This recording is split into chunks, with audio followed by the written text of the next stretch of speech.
시어머니를 요양원에 보내려던 며느리가 우연히 들은 한 통의 전화. 과연 그 통화 내용은 무엇이었을까요? 오늘의 이야기 시작합니다. 그 전에 잠깐 구독과 좋아요 눌러주시면 복 받으실 거예요. 매서운 겨울바람이 아파트 단지를 휩쓸고 지나갔습니다. 경기도 외곽의 한 아파트에서 강지우는 서둘러 옷을 입고 있었죠. 시계는 이미 7시 40분을 가리키고 있었고 보험회사 출근 시간이 다가오고 있었습니다. 거실로 나온 지훈의 시선이 소파 한쪽에 조용히 앉아있는 시어머니 이소정에게 머물렀어요. 소정은 고관절 수술을 받은 지 석 달이 지났지만 여전히 걷기가 불편해 보였습니다. 무릎 위에 올려진 두 손은 가지런히 모아져 있었고 창밖을 바라보는 눈빛에는 말할 수 없는 깊이가 있었죠. 어머니 아침은 드셨어요? 지훈이 조심스럽게 물었습니다. 소정은 고개를 끄덕이며 작은 미소를 지었어요. 응, 고마워, 얼른 가렴. 짧은 대답이었지만 그 속에는 며느리를 향한 배려가 담겨 있었습니다. 지훈은 가방을 들며 복잡한 감정을 느꼈어요.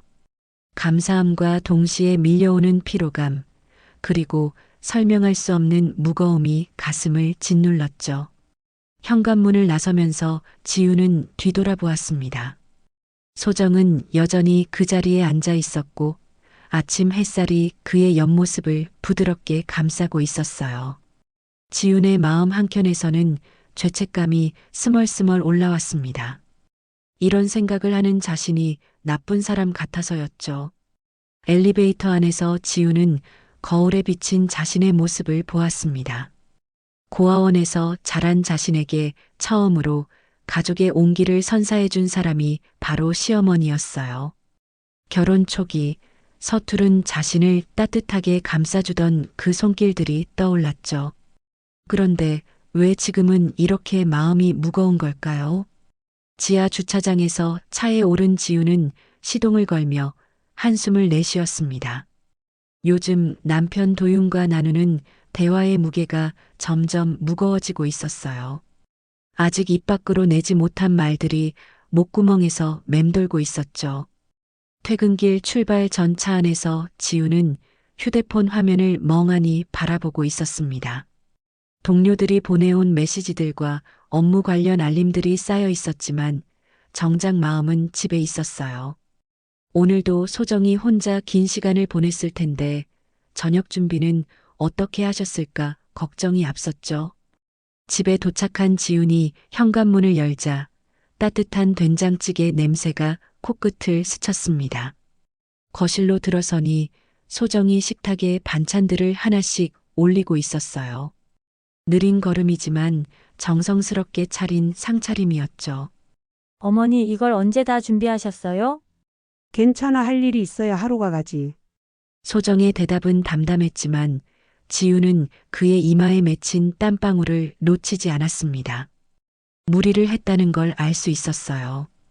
저녁 시간 도윤이 퇴근한 후 세 사람은 조용히 식사를 했습니다.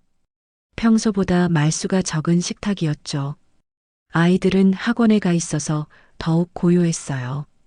젓가락질하는 소리만이 식탁 위를 맴돌았습니다. 설거지를 마친 후 지훈과 도윤은 안방에서 조심스럽게 대화를 시작했어요. 여보, 어머니 상태가 어떤 것 같아? 도윤의 목소리에는 걱정이 묻어 있었습니다. 지훈은 이불을 정리하며 대답했죠. 많이 불편해 하시는 것 같아요. 오늘도 무리해서 저녁 준비를 하셨더라고요. 그러게. 병원에서도 재활이 중요하다고 했는데. 두 사람은 말없이 서로를 바라보았습니다. 입 밖으로 내지 못한 말이 공기 중에 떠다니고 있었어요. 도윤이 먼저 입을 열었죠. 여보, 요양원 얘기 다시 한번 생각해 볼까? 지훈의 손이 잠깐 멈췄습니다. 예상했던 말이었지만 실제로 들으니 가슴이 철렁했어요. 안도감과 죄책감이 동시에 밀려왔죠. 전문적인 케어를 받으시는 게 어머니한테도 좋을 것 같아. 우리도 조금은 숨통이 트일 테고. 지훈은 고개를 끄덕였습니다. 말은 하지 않았지만 마음 깊은 곳에서는 이미 그 생각을 하고 있었어요. 하지만 동시에 가슴 한편이 아팠죠. 자신을 딸처럼 아껴준 시어머니를 이렇게 생각하는 자신이 야속했습니다. 다음 날 아침, 지우는 평소보다 일찍 일어났습니다. 밤새 뒤척였던 탓에 눈가에 피로가 묻어 있었어요. 거실로 나가니 소정이 이미 소파에 앉아 창밖을 바라보고 있었죠. 어머니 일찍 일어나셨네요. 잠이 안 와서 그래. 나이 들면 잠도 줄어든다더니. 소정의 목소리에는 특별한 감정이 드러나지 않았지만 지우는 왠지 모를 무거움을 느꼈습니다. 혹시 어젯밤 도윤과 나눈 대화를 들었을까 하는 생각이 스쳤어요. 아침 식사를 준비하면서 지우는 소정의 뒷모습을 자꾸 힐끗거렸습니다. 언제부터인가 그의 어깨가 더 작아 보였고 앉아있는 모습도 예전보다 더 조심스러워 보였어요. 수술 후 몸이 불편해진 것도 있겠지만 뭔가 다른 변화도 느껴졌죠. 어머니 아침 드세요. 식탁에 앉은 소정은 숟가락을 천천히 들었습니다. 평소 식사량도 많이 줄어든 것 같았어요. 지우는 걱정스러운 마음에 말을 건넸죠. 입맛이 없으세요? 다른 반찬 해드릴까요? 아니야, 괜찮아. 요즘 소화가 잘 안 돼서 그런가 봐. 소정의 대답은 여전히 담담했지만 지우는 그 속에 숨겨진 쓸쓸함을 느꼈습니다. 혼자 긴 시간을 보내는 것이 쉽지 않을 거라는 생각이 들었어요. 출근 준비를 하면서 지우는 복잡한 마음이었습니다. 요양원에 대한 생각이 자꾸 머릿속을 맴돌았어요. 전문적인 케어를 받으시는 게 정말 소정에게 좋은 일일까 아니면 자신들의 편의를 위한 핑계일까 하는 의문이 끊이지 않았죠. 현관에서 신발을 신으며 지훈이 말했습니다. 어머니 오늘 저녁에 좀 늦을 수도 있어요. 회의가 있어서. 알겠어, 조심해서 다녀와. 소정의 인사는 늘 그랬듯 따뜻했습니다. 하지만 지우는 문을 닫으며 가슴이 답답했어요. 요즘 들어 소정과의 대화가 점점 줄어들고 있다는 느낌이 들었죠. 엘리베이터 안에서 지우는 휴대폰을 꺼내 근처 요양원 정보를 검색해 보았습니다. 시설도 좋고 평가도 나쁘지 않은 곳들이 몇 군데 있었어요. 화면을 내리며 보다 보니 마음 한편으로는 안도감이 들었습니다. 하지만 동시에 자신이 너무 이기적인 건 아닌가 하는 생각도 들었죠. 차 안에서 시동을 걸며 지우는 백미러로 아파트를 바라보았습니다. 저 위 어딘가에서 소정이 또 하루를 혼자 보내고 있을 거라는 생각이 들었어요. 그날 저녁 도윤이 먼저 집에 도착했습니다. 현관문을 열자 평소와 다른 고요함이 집안을 감돌고 있었어요. 거실로 들어서니 소정이 소파에 앉아 무언가를 정리하고 있었죠. 어머니, 뭘 하고 계세요? 도윤이 다가가자 소정은 손에 들고 있던 것을 살짝 가렸습니다. 오래된 사진들과 편지 몇 장이 보였어요. 아, 그냥 오래된 것들 좀 정리하고 있었어. 소정의 목소리는 평소보다 더 조용했습니다. 도윤은 뭔가 이상함을 느꼈지만 깊이 묻지는 않았어요. 대신 소정 옆에 앉아 말을 건넸죠. 어머니, 오늘 몸은 어떠세요? 아픈 데는 없고요? 괜찮아. 약도 잘 먹고 있고. 짧은 대화 후 침묵이 흘렀습니다. 도윤은 어떻게 말을 꺼내야 할지 고민하고 있었어요. 지훈과 논의했던 요양원 이야기를 어떻게 시작해야 할까 하는 생각이 머릿속을 맴돌았죠. 그때 현관문이 열리는 소리가 들렸습니다. 지훈이 퇴근한 것이었어요. 회사에서 받은 스트레스와 하루 종일 마음을 무겁게 했던 생각들이 얼굴에 그대로 드러나 있었죠. 어머니, 저 왔어요. 응, 고생했어. 저녁은 준비해 둘게. 소정이 일어서려 하자 지훈이 손을 내저었습니다.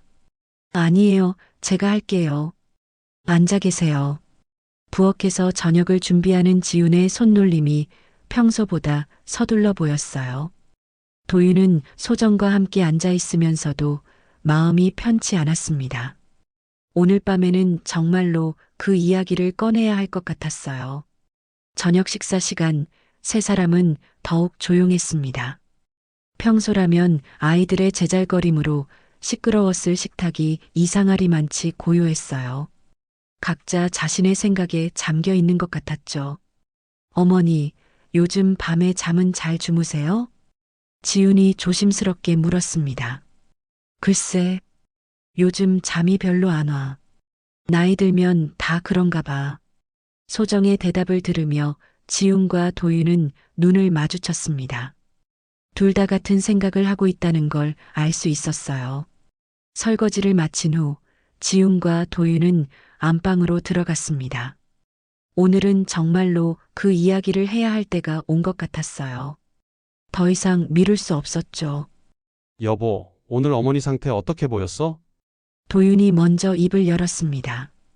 지훈은 이불을 정리하며 한숨을 내쉬었어요. 예전보다 많이 힘들어 하시는 것 같아요. 혼자 계시는 시간도 너무 길고. 안방에서 두 사람의 대화가 이어졌습니다. 도윤은 침대 가장자리에 앉아 고민스러운 표정을 짓고 있었고, 지훈은 옷장 앞에서 내일 입을 옷을 고르는 척하며 마음을 정리하고 있었어요. 여보, 더 이상 미룰 수 없을 것 같아. 도윤의 목소리에는 결심이 서린 듯 했습니다. 지훈은 손에 들고 있던 블라우스를 내려놓고 남편을 바라보았어요. 어머니께 말씀드려야겠지? 그래야 할 것 같아. 우리가 계속 이렇게 고민만 하고 있을 수는 없잖아. 지훈은 고개를 끄덕였습니다. 마음 한편으로는 안도감이 들었지만 동시에 무거운 책임감도 느껴졌어요. 소정에게 어떻게 이 이야기를 꺼내야 할지 막막했죠. 내일 저녁에 말씀드릴까? 응, 그래. 미리 좋은 요양원 몇 곳 알아보자. 집에서 너무 멀지 않은 곳으로. 두 사람은 한동안 말없이 있었습니다. 각자 복잡한 마음을 정리하고 있었어요. 지우는 창문 너머로 보이는 밤하늘을 바라보며 생각에 잠겼죠. 그때 거실에서 작은 소리가 들렸습니다. 소정이 아직 잠자리에 들지 않은 것 같았어요. 지우는 문을 살짝 열고 밖을 내다보았습니다. 소정이 거실 전화기 앞에 앉아 누군가와 통화를 하고 있었어요. 목소리가 워낙 작아서 무슨 말을 하는지 잘 들리지 않았지만 평소보다 긴 통화인 것 같았죠. 지우는 호기심에 문을 조금 더 열었습니다. 그리고 들려오는 소정의 목소리에 가슴이 철렁했어요. 내가 없으면 지훈이가 조금은 편할 거야. 소정의 목소리는 쓸쓸했지만 담담했습니다. 누군가에게 자신의 마음을 털어놓고 있는 것 같았어요. 나한테 받은 것만큼 그 아이도 편히 살았으면 좋겠어. 그 애는 내 딸 같은 아이야. 지우는 그 자리에서 주저앉아 버렸습니다. 가슴이 터질 것 같았어요. 소정이 모든 걸 알고 있었던 거였죠. 자신들의 고민도 요양원에 대한 생각도 다 알고 계셨던 거였습니다. 눈물이 볼을 타고 흘러내렸습니다. 어릴 적 고아원에서 느꼈던 버려짐의 기억이 되살아났어요. 그리고 결혼 초기 소정이 처음으로 보여준 따뜻한 손길들이 파노라마처럼 스쳐 지나갔죠. 도윤이 지훈의 어깨를 감쌌습니다. 그도 소정의 통화 내용을 들었던 것 같았어요. 두 사람은 말없이 서로를 안고 있었죠. 전화를 끄는 소정의 발걸음 소리가 점점 가까워졌습니다. 지훈과 도윤은 서둘러 방문을 닫고 침대에 누웠어요. 하지만 잠은 오지 않았습니다. 그날 밤 지훈은 한잠도 잘 수 없었습니다. 소정의 통화 내용이 계속 귓가에 맴돌았어요. 내 딸 같은 아이라는 말이 가슴을 짓눌렀죠. 자신을 그렇게 생각해 주시는 분을 어떻게 요양원에 보낼 수 있을까 하는 생각이 머릿속을 가득 채웠습니다. 새벽 5시가 되어서야 지우는 조용히 일어났어요. 거실로 나가니 소정이 이미 소파에 앉아 있었습니다. 창밖으로 스며드는 새벽빛이 그의 옆모습을 비추고 있었죠. 어머니, 잠 못 주무셨어요? 소정은 지훈을 바라보며 작은 미소를 지었습니다. 너도 잠 못 잤구나. 얼굴이 많이 상했어. 지훈은 소정 옆에 앉았어요. 평소보다 더 가까이 앉았죠. 소정의 손이 무릎 위에 가지런히 놓여 있는 것을 보며 지훈은 그 손에 얽힌 추억들을 떠올렸습니다. 결혼 초기 김치 담그는 법을 가르쳐 주시던 그 손. 아이들이 태어났을 때 따뜻하게 감싸주던 그 손. 지훈이 아플 때 이마에 올려주시던 그 손길들이 모두 소중한 기억이었어요. 어머니, 지훈이 조심스럽게 입을 열었습니다. 하지만 뒤따라 나올 말을 찾을 수 없었어요. 소정은 지훈의 마음을 읽었는지 먼저 말했습니다. 지훈아, 내가 힘들다는 거 다 알고 있어. 어머니, 괜찮아. 나도 생각해봤어. 이렇게 있으면 너희들만 힘들어져. 소정의 목소리는 담담했지만 지훈은 그 속에 숨겨진 아픔을 느꼈습니다. 자신 때문에 가족들이 힘들어하는 것을 지켜보는 마음이 얼마나 아팠을까 생각하니 눈물이 났어요. 어머니, 저희가 너무 이기적이었나 봐요. 아니야. 너희들이 현실적으로 생각하는 게 맞아. 나도 이해해. 소정이 지훈의 손을 잡았습니다. 그 손은 여전히 따뜻했어요. 지훈아, 너는 나한테 정말 소중한 딸이야. 그런 내가 힘들어하는 모습을 보는 게 더 괴로워.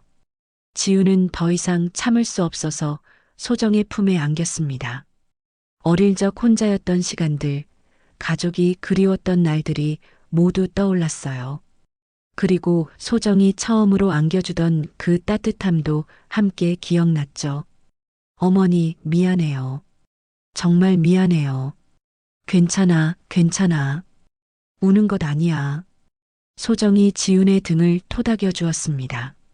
마치 어린아이를 달래듯이 말이에요. 그 순간 지훈은 깨달았습니다. 요양원이 정답이 아니라는 것을, 가족이 함께 있어야 한다는 것을 말이죠. 그날 오후 지훈은 회사에 반차를 내고 집으로 돌아왔습니다. 마음을 정리할 시간이 필요했어요. 현관문을 열자 소정이 작은 가방 하나를 정리하고 있었습니다. 어머니, 뭘 하고 계세요? 소정은 지훈을 보며 조용히 미소 지었어요. 짐 좀 정리하고 있었어. 많지 않으니까 금방 끝날 거야. 지훈의 가슴이 철렁했습니다.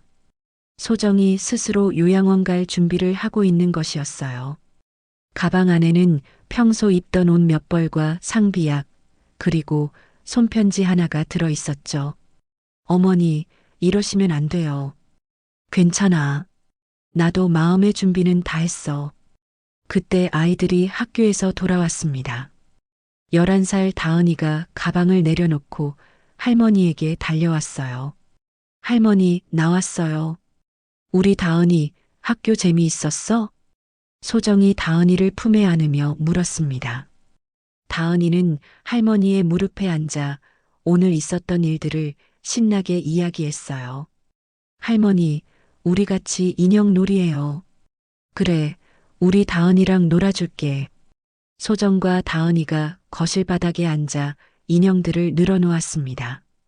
지우는 부엌에서 그 모습을 바라보며 가슴이 먹먹했어요. 이런 평범한 일상이 얼마나 소중한지 새삼 깨달았죠. 할머니, 이 인형은 엄마고 이 인형은 아빠야. 그리고 이게 할머니. 다은이가 인형들을 하나씩 소개하며 소정에게 보여주었어요. 소정은 그 모습을 따뜻한 눈빛으로 바라보았습니다. 우리 다은이는 정말 착하구나. 할머니가 잠깐 쉬러 가는 거야. 우리 다은이는 씩씩하게 있어야 해. 그 말을 들은 다은이의 표정이 갑자기 어두워졌어요. 할머니, 어디 가세요? 나도 같이 갈래요. 안 돼. 다은이는 엄마 아빠랑 있어야 해. 할머니는 금방 올게. 소정이 다은이를 꼭 안아주었습니다. 지우는 그 모습을 보며 더 이상 참을 수 없었어요. 이런 식으로 헤어질 수는 없었습니다. 저녁 시간 도윤이 퇴근한 후 네 식구가 모두 거실에 모였습니다. 소정의 가방이 현관 옆에 놓여 있는 것을 본 도윤의 표정이 굳어졌어요. 어머니, 이게 무슨... 내일 가려고 해. 너희들한테 짐이 되고 싶지 않아. 어머니, 그런 말씀 마세요. 도윤이 소정 앞에 앉아 말했습니다. 하지만 소정의 마음은 이미 정해진 것 같았어요. 그날 밤 지우는 또다시 잠들지 못했습니다. 내일이면 소정이 정말로 집을 떠날 거라는 생각에 가슴이 답답했어요. 이런 식으로 보낼 수는 없었습니다. 다음 날 아침 지우는 평소보다 일찍 일어나 소정의 방문을 두드렸습니다. 대답이 없어서 조심스럽게 문을 열어보니 소정은 이미 옷을 차려입고 창가에 서 있었어요. 어머니, 준비 다 하셨어요? 응, 별로 가져갈 것도 없어서. 소정의 목소리는 담담했지만 지우는 그 속에 숨겨진 떨림을 느꼈습니다. 아무리 마음의 준비를 했어도 수십 년 살던 집을 떠나는 게 쉬울 리 없었죠. 도윤이 차를 가져와 현관 앞에 댔습니다. 소정은 작은 가방 하나만 들고 나왔어요. 다은이가 울먹이며 할머니 치마를 붙잡았죠. 할머니, 정말 가세요? 나랑 약속했잖아요. 인형 놀이 더 하기로 했는데. 우리 다은이 할머니가 좋아지면 다시 올게. 그때까지 착하게 있어야 해. 소정이 다은이를 꼭 안아주었습니다. 지우는 그 모습을 보며 눈물을 참기 어려웠어요. 차 안에서 세 사람은 말없이 앉아 있었습니다. 도윤이 시동을 걸며 말했어요. 어머니, 병원 재활 진료 먼저 받고 가요. 그래, 그렇게 하자. 병원에 도착해서 재활 상담을 받는 동안 지우는 계속 소정을 바라보았습니다. 의사 선생님과 이야기하는 소정의 모습이 평소보다 더 작아 보였어요. 수술 부위는 많이 좋아지셨네요. 꾸준히 재활 운동만 하시면 일상생활에는 큰 무리가 없을 것 같습니다. 의사의 말을 들으며 지훈의 마음에 변화가 일었습니다. 소정이 완전히 회복 불가능한 상태가 아니라는 것이었어요. 충분히 집에서도 돌볼 수 있다는 희망이 보였죠. 병원을 나와 차에 오른 후 도윤이 갑자기 다른 방향으로 핸들을 틀었습니다. 요양원과는 반대 방향이었어요. 어디 가는 거야? 소정이 의아해하며 물었습니다. 이 길은 우리 집인데? 지훈이 뒤돌아 소정의 손을 잡았습니다. 그 손은 여전히 따뜻했어요. 어머니, 죄송해요. 전 그 손을 놓고 싶지 않았어요. 지훈의 목소리가 떨렸습니다. 소정은 지훈의 손을 꼭 잡으며 말했어요. 지훈아, 어머니가 저한테 가족이 뭔지 처음 가르쳐 주셨어요. 이제 제가 그 가족을 지킬 차례예요. 집에 도착했을 때 다은이가 먼저 뛰어나왔습니다. 할머니, 돌아오셨어요. 다은이가 소정의 허리를 안고 매달렸어요. 소정은 눈물을 글썽이며 다은이를 안아주었습니다. 할머니, 나랑 놀 거지? 할머니 내 옆방에서 자. 그날 저녁 식탁에는 된장찌개와 김치, 그리고 몇 가지 간단한 반찬이 올라왔습니다. 화려하지 않은 상차림이었지만 네 식구의 얼굴에는 환한 미소가 피어 있었어요. 어머니, 앞으로는 제가 더 잘할게요. 우리 모두 함께하면 돼. 가족이니까. 소정의 말에 모두가 고개를 끄덕였습니다. 그 순간 모든 것이 제자리를 찾은 것 같았어요. 가족이란 누군가의 자리를 없애는 것이 아니라 그 자리를 함께 지켜나가는 것이라는 걸 깨달았죠. 창밖으로 따뜻한 저녁 햇살이 비쳐들었고 식탁 위에는 사랑과 용서, 그리고 새로운 시작의 약속이 함께 놓여 있었습니다. 오늘도 귀한 시간 내어 끝까지 시청해주신 구독자 여러분 진심으로 감사드립니다. 오늘의 이야기가 마음을 울렸다면 구독과 좋아요, 댓글 부탁드립니다.